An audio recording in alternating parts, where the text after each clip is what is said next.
Hey, what's going on, guys? My name is Brandon. Welcome to Audio Dictionary Finalist album reviews. You can find our band interviews and you can find other music-related content on the channel. I post a few times a week. I've been posting a lot more recently, so thank you guys for supporting. Thank you guys for checking it out. If you're new here, make sure to subscribe, hit that thumbs up, share it. It goes a long way. I'll be doing some streaming hopefully tomorrow. I haven't figured out a time yet, but I'm planning on doing that. Planning on streaming twice a week now. So if you aren't familiar with that, go check it out. I'll leave a link to the Twitch channel below.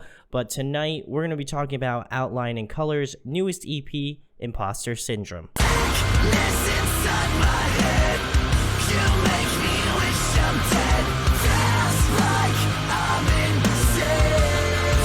So I've been a fan of this band for a pretty decently long amount of time. I kind of dropped off a little bit when they kind of switched a bunch of different vocalists, which is a whole nother story for another time. But I had seen them come up on my Facebook feed, and I was like, I haven't heard of this band in quite a minute, so I wanted to go and listen to this record. It came out yesterday on Friday, so if you want to go check it out, I'll leave links in the description to go pick it up if you feel so inclined to.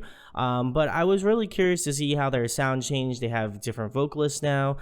They just kind of have a different setup, so I'm curious to see how things sound, if it's changed, which I most certainly believe so, and just kind of the things that I enjoyed and what I didn't enjoy. I know that this is kind of a two-parter EP. I know that they're recording and to release a second EP to go along with this one, I believe. So I'm very curious to see how much of this sound kind of transfers over to the other EP, or if they kind of record it in one large batch and just split it in half. So I'm going to go through each track, give you my thoughts and opinions on it, go through some pros and cons, and finish it out with an overall rating. So the first track is called Break the Silence.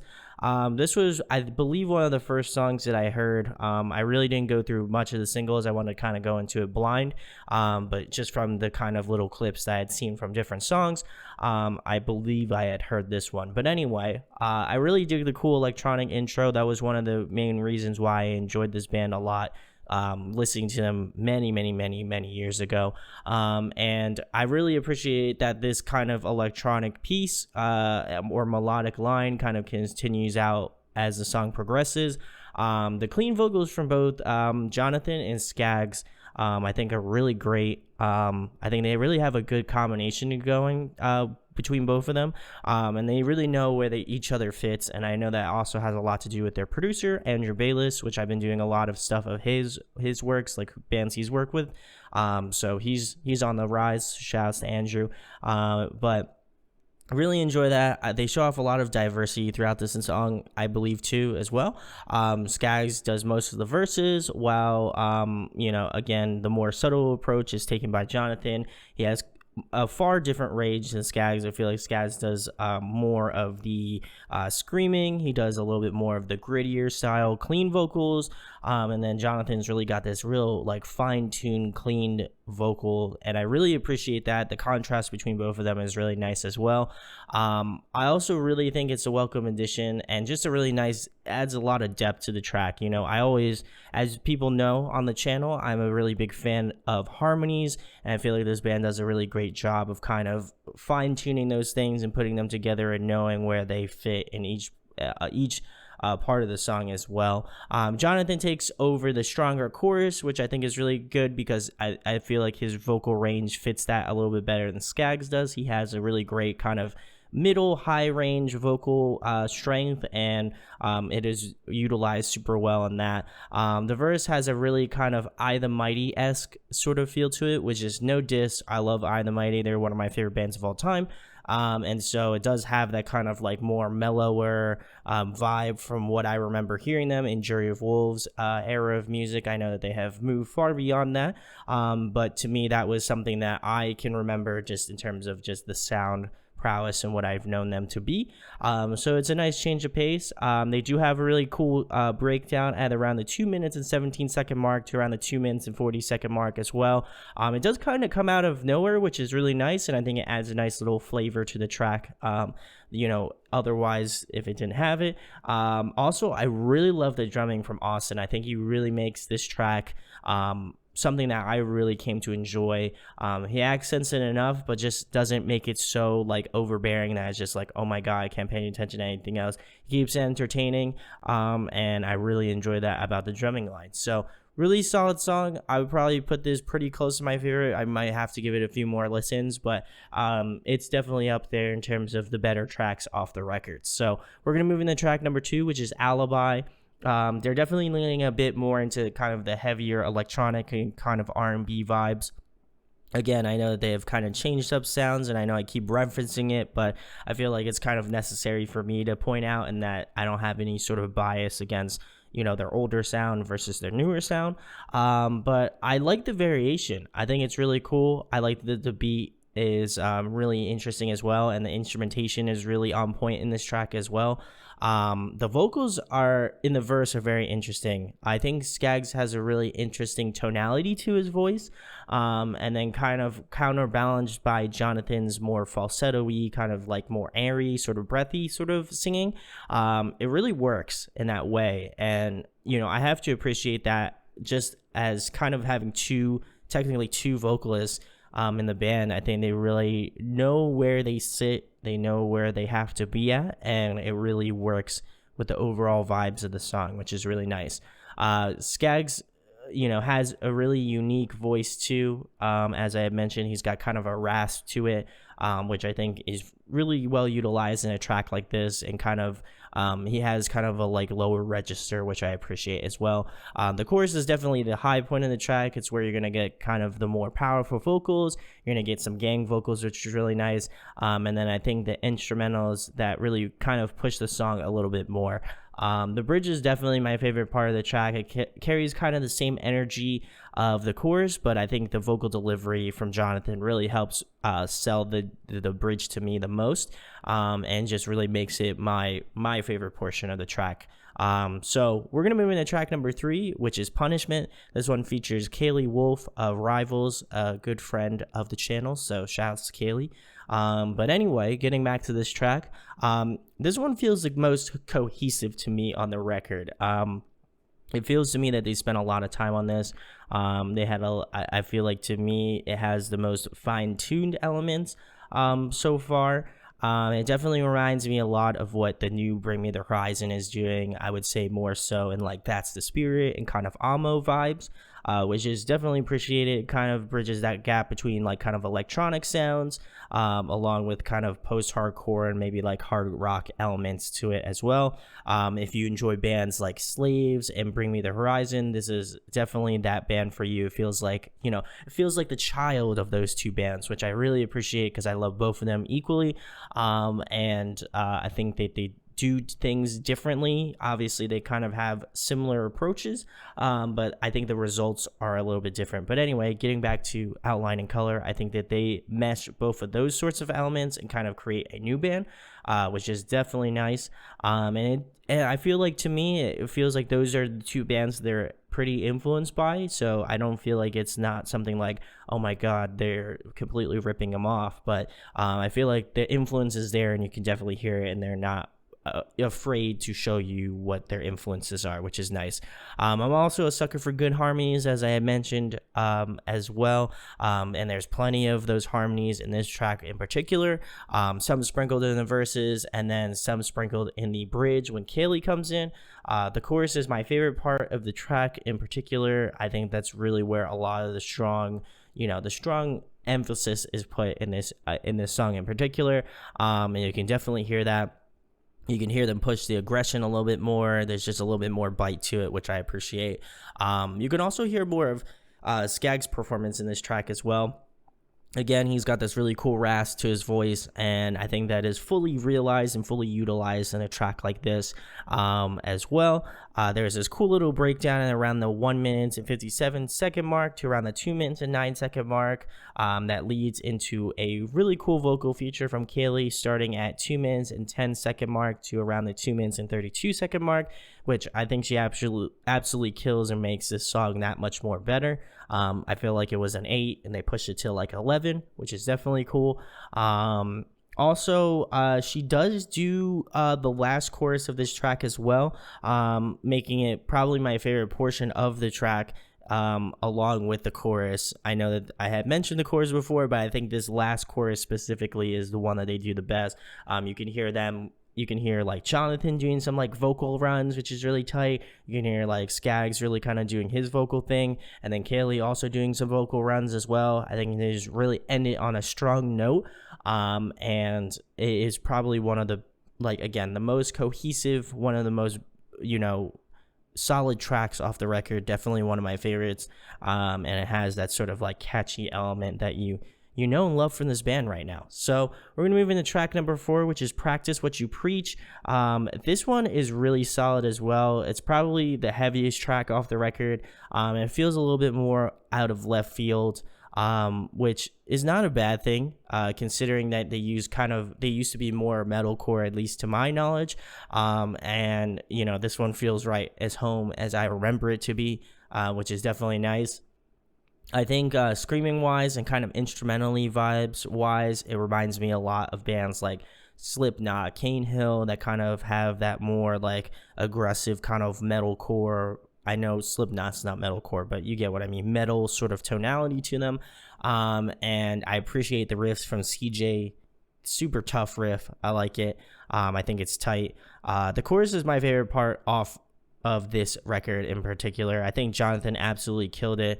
It's easily one of my favorite tracks off the record. I think it beats out a lot of these other ones. I think the next closest one would probably be Punishment for me. But this one, they just kind of hit everything in this track. I think this one has the most variety to it, but it also has the most solid aspects of why I like this band so far and why I've liked this EP so far, is that this song in particular kind of runs the gamut of everything. It has some really beefy, heavier parts that, Skag kind of leads in. And then it also has some really strong choruses that Jonathan really plays off into. And I'm not saying that they shouldn't be separate or that they should be together. I think that, if they find a happy balance of all of those things, it's really what works. And I think that this is kind of the key definition to me in terms of what I see going further with Outline and Color, is kind of having that mix of just enough aggression, just enough melody, and kind of finding that really beautiful balance between the two, which is nice. As I mentioned, I think they strike a good balance between the two, and I think it further states their ability to write really good songs and really structure it out. And I think that also has to give a lot of credit to Andrew Bayless, their producer. I think he also had I would assume he has a pretty good hand on their records as well. So to me, it feels like the combination of all of those different elements to make this really one of the best tracks off the record. And I think, I'll hold to it. Definitely my favorite breakdown off the record. At the 2 minutes and 16 second mark to around the 2 minutes and 42 second mark. Definitely my favorite breakdown off the record, without a doubt. And it definitely, as I mentioned, has a lot of the elements that I love so far from Outline and Color, and I'm very curious to see, how they do it going further. So we're going to move into the last track of the EP, which is Vertigo. This one has more of a heavier sort of pop element to it. If you dug Alibi, then I feel like this song will be well in your wheelhouse as well. There's a nice awareness to having kind of a bit of a slower song after a primarily heavier track that preceded it, which is nice. I think Skaggs does the best job in this track. I really do like Jonathan's vocals, but I think this is really where Skaggs has, proven himself as a vocalist as well. Because, I feel like a lot of the other tracks, he was just kind of like having those aggressive moments, which are really tight. But this one really speaks to me in a way that he's able to kind of clean them up, be a little bit more tender, a little bit more softer. And I appreciate that, because I feel like when you are a front man and when you have, the heavier screaming sort of aspects to your band, it really pigeonholes you into a certain sort of sound. And I feel like he is really kind of changing the modes, changing the variations of it. And I appreciate that as listening to the vocals and stuff. And I hope that they're able to further utilize it, either in the next EP or an LP to precede that possibly. So really enjoyed that. I think he does a great job in the verses, which is really nice, and it definitely took me by surprise. The chorus has more of a rock feel to it, which is definitely a bit different from, as I mentioned, more of a kind of pop laden sort of track, which is nice. I appreciate the vocal expansiveness of the track, both from Jonathan and Skaggs, as I had mentioned previously.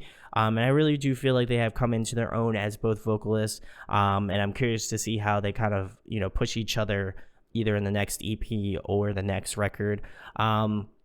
And while there isn't anything really crazy going on in this track, I think they ended off in a pretty somber note, which isn't a bad thing, but I think they could have ended off maybe with a little bit more of a stronger push at the end. But getting into some pros and cons that I have about the record. Some pros, I really like the vocals. I think both cleans and screams, I think they did a really great job of that. Instrumentally, I thought it was really solid. I would say more specifically their drummer. I think he did a fantastic job. And, I really do feel like Austin really brought a unique aspect to his drumming. I don't remember if he's a original IOC member, but really tight. I'm excited to see his drumming ability kind of flourish as the songs go on. I think CJ does a really great job of it. While it isn't kind of like, just like mind-blowing guitar riffs, I think he does a great job of really continuing the song the way that it goes. And I think just kind of the more overlaid in things like the instrumentals and kind of the more like electronic parts going on in the track, I'm curious to see how far they'll kind of push that more like pop, more electronic sort of sound going further, and not only in the next EP, but also into maybe a future full length or any sort of reach coming up. I think generally this EP is pretty catchy. I caught myself a few times listening to this and singing along. So, it does have that catchy earworm sort of quality to it, which I do appreciate. And I think a lot of people will enjoy most of these tracks. As of the bands that I mentioned, I feel like if you like those bands, you'll like this record a lot. Some cons that I have, short and sweet. I think that's usually my go-to answer for most EPs. Not that it's particularly a strong bad thing. It's just like, I'm old and I like full length. So that's probably more of an issue on my part rather than on the band itself. But I really like that, and to kind of have another EP coming up very soon, I think that was very solid, and I'm excited to see that approach. I know that there's another band, Our Last Night, did 2 EPs in a year. I know Bill Murray also does that as well. So there's a lot of bands that do more of the double EPs for a year, and I'm curious if the same sort of thematic things on this record will carry over into the next one. Another con that I have, I feel like in some portions of it feels a little bit basic. Again, we're not rewriting the textbooks here, but I think structurally they do a little bit kind of the like similar sorts of things that other bands do. And, again, I can't gripe on it too much because a lot of other bands do this. So, I want to be fair. I want to be just. So I don't want to put that too heavy of a weight. I think musically, again, there are some variations to that, but I'm curious to see them kind of experiment more, try to do different things on the next EP or the next record if it's not already completed already. And I'd like to see them kind of expand and grow a little bit more as a band. Just because I remember how intense they used to be. So I'd like to see them kind of take not necessary pages out of that old book, but also just kind of like explore, grow. I'd like to hear some more electronic elements. I'd like to hear a little bit more vocal experimentation, like maybe some more instrumental experimentation. I think they can really do a lot more, and I think this is only a stepping stone for them to be, grow and be a better band for sure. So my overall rating for Outline and Colors Imposter Syndrome, I'm going to be giving it a 9.1 out of 10. I think it's a solid release for this year.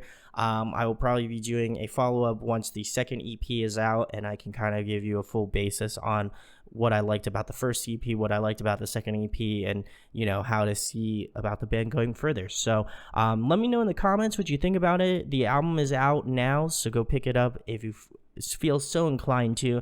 I will leave links in the description where you can check out the band on social media, as well as a pre-order or /order link for their newest record. But I'd really like to know your thoughts below, because I feel like this record is a really good stepping stone for the band, especially considering I haven't listened to their music in a hot minute. So it was really cool to hear them now and having different members in it.